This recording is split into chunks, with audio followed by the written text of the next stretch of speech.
Olá para você de casa, onde quer que esteja nos acompanhando, inclusive do trabalho, dando aquela escapadinha ali, dando uma olhadinha na internet aí, acompanhando o nosso programa. Obrigado pelo carinho da sua audiência, você porteiro também, que deve estar acompanhando a gente no horário vespertino. Obrigado. Estamos começando o Papo Livre pela TV Indaiá, canal 26 UHF. E eu sou Jair Italiani, e comigo aqui a Daniela Gurgel, que é do Observatório Nacional de Segurança Viária, e nós vamos falar sobre a Agenda Positiva de Abril, que é... Olá! Bom dia, Jair. Na verdade, a Agenda Positiva, a cada mês traz um tema diferente, né? E esse mês a gente está falando de direção preventiva, que é exatamente se antecipar. Antecipar ao que pode acontecer com você ali em trânsito. Mas o em trânsito, lembrando aos nossos telespectadores que não é só quem está de carro, mas também quem está a pé, quem está de bicicleta. Bicicleta, de patinete, de patim, né? Exatamente. Vamos levar isso em consideração, porque tem muita gente que acha que trânsito é só quem está atrás do volante ou dentro de um ônibus e tudo mais. Não, trânsito é tudo. Tudo que transita. E o que vocês estão fazendo? Qual é o trabalho? Vocês fizeram algum vídeo dessa vez? Fizemos, trouxemos aqui para os nossos telespectadores, até para a gente poder incentivar e deixar mais claro, né, o que a gente quer dizer mesmo com essa direção preventiva. Então, roda o VT para a gente ver do que nós estamos falando.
Tá aí, então, esse é o vídeo da Agenda Positiva de Abril, direção preventiva. Fala pra gente mais sobre isso aí, o que vocês estão conscientizando aí a galera. Jair, na verdade, a cada mês a agenda traz um tema para que a gente possa discutir, né, em todos os lugares, em todos os círculos, né, seja na sua casa, seja na escola, seja aqui na TV, seja na rádio, enfim, é o tema para ser levado para a sociedade. O que a gente quer com a direção preventiva? É que as pessoas entendam que elas podem se antecipar ao acidente.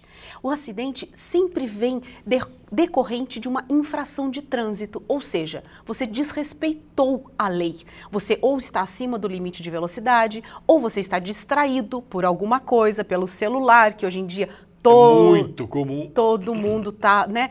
Você não bebe, né? Todo mundo assim, mas o álcool é perigoso. O álcool é muito perigoso. Ninguém deve beber e dirigir.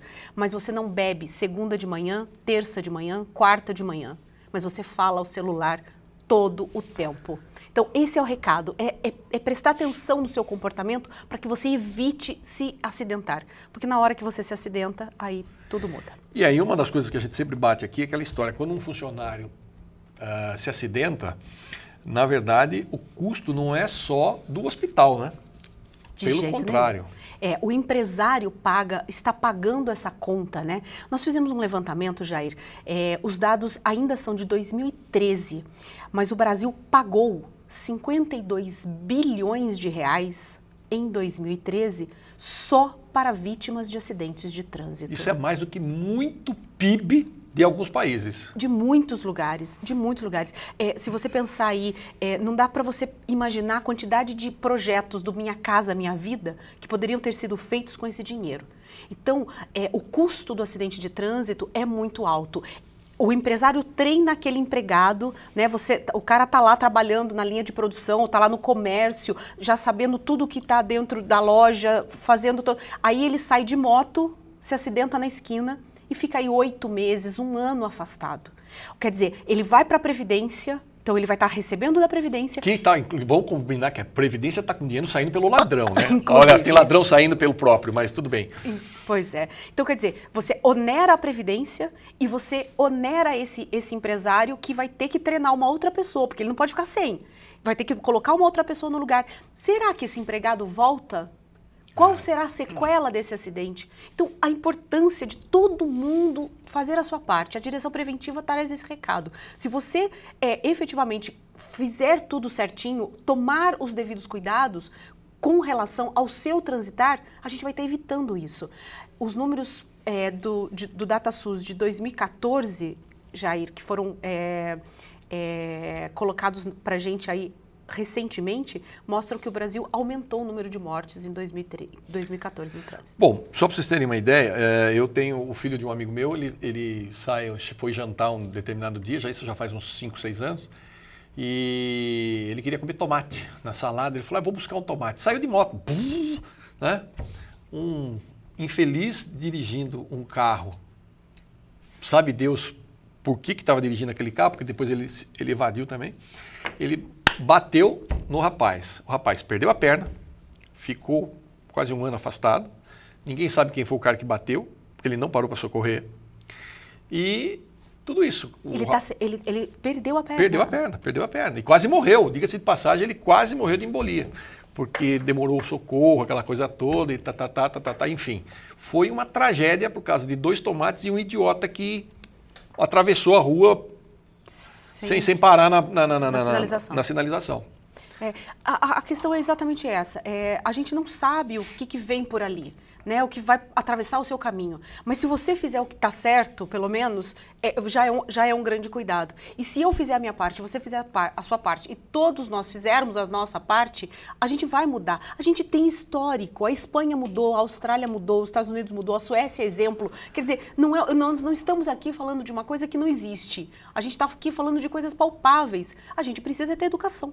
Aliás, uma das coisas que nós já conversamos aqui uma outra oportunidade é a questão da diminuição da velocidade nas marginais de São Paulo, lembra? Lembro.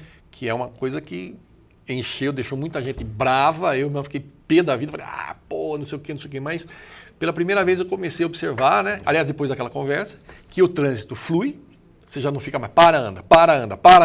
O trânsito flui naquela velocidade, mas ele flui.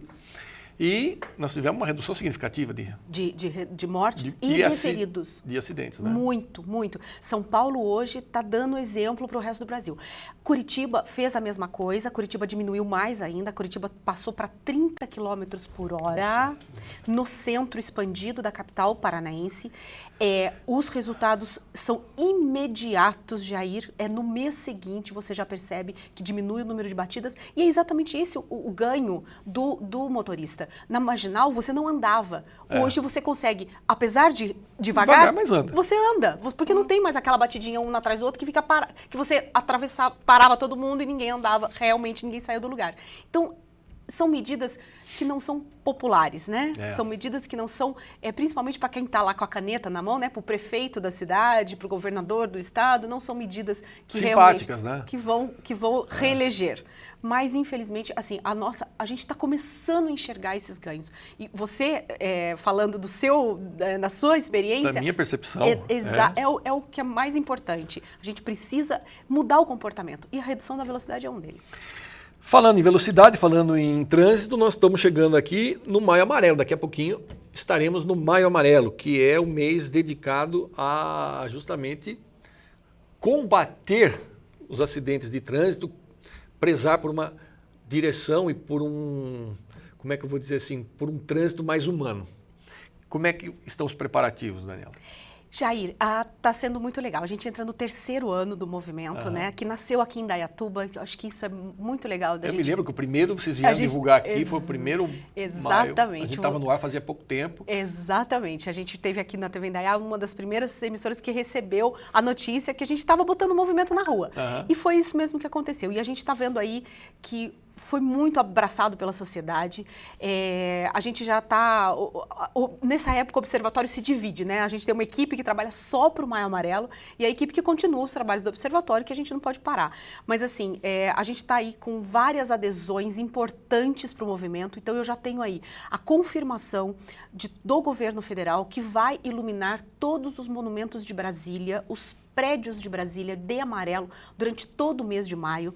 Nós estamos tratando com a Arquidiocese do Rio de Janeiro a iluminação do Cristo Redentor, que são marcos, né? Porque na verdade é isso da mídia, isso chama a atenção da sociedade e acaba, as pessoas começam a discutir. Então a gente já tem assim algumas coisas, algumas conquistas. Esse ano a gente conseguiu uma parceria com a Associação Brasileira de Emissoras de Rádio e TV, a ABERT. A ABERT já esteve em contato com o observatório. Nós gravamos os spots de rádio que a ABERT vai distribuir gratuitamente para todas as emissoras de rádio do Brasil, como assim, para que eles coloquem no ar, né, uma campanha ostensiva e gratuita. Exatamente. Então, assim, a gente está com uns apoios bastante importantes e a gente está achando aí que o terceiro ano do Maio Amarelo vai ser muito, muito, muito importante. E a gente está convidando aí, né, todo mundo que está aí nos assistindo. Você deve estar observando que eu já estou usando o PIN do Maio Amarelo. E durante todo o mês de maio vou fazer aqui uma proposta, estarei vindo de camiseta amarela para fazer o meu programa em homenagem ao Maio Amarelo, certo? Então, a partir do dia 2 aí, que nós vamos começar a gravar os programas de maio, enfim, estaremos de maio aqui totalmente de amarelo, para que você também possa lembrar de ser um cidadão consciente no trânsito, né? E evitar, obviamente, esse tipo de acidente, sei lá, tudo que você pode fazer de ruim no trânsito, que acontece, não tem jeito. A gente, quando está em cima de uma máquina, perde um pouco a noção da coisa. Mas, ANFAM, vamos lá. E como é que está o papel do observatório? Ele tem ganhado, nesses últimos 3 anos, acho que uma notoriedade ímpar, não? Não tenha dúvida. A gente continua, eu acho que as 2 principais bandeiras do observatório, Jair, é a formação do condutor, é mudar o jeito que as autoescolas, né, e que os centros de formação de condutores ensinam, né, os novos condutores ou reciclam os antigos, né? Então, assim, essa é um estudo que a gente vem aí trabalhando arduamente, não é de hoje, desde 2014, que tem uma equipe de pedagogos debruçada nisso. Nós já entregamos um primeiro trabalho para o Denatran acolheu esse trabalho.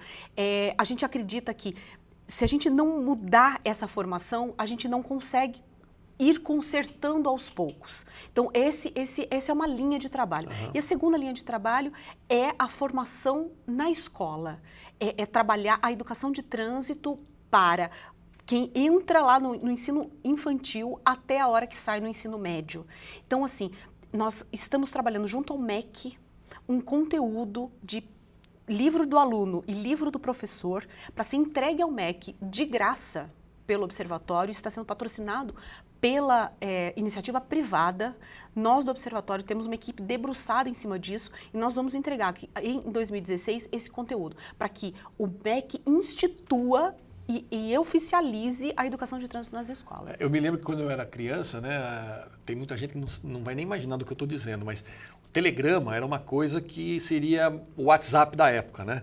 E só que vinha em papel. Em papel e demorava um tempão ainda entre você emitir lá no correio, passar e chegar no destino, né? Mas era o WhatsApp do momento. Mas era a coisa mais rápida. A mais rápida que tinha. Existia. E como era cobrado por palavra, era muito caro. Então, você, quando ia escrever um texto, você economizava ao máximo nas palavras. E aí, quando a gente via um cara dirigindo mal no trânsito, a gente falava, aí, animal, tirou carta por telegrama. Porque as palavras eram muito pequenininhas, reduzidas, abreviadas, para custar menos, né? É verdade. Não é? Tirou carta por telegrama. Aí outro dia eu estava no carro, vi uma barbeiragem, a minha enteada falou, quê?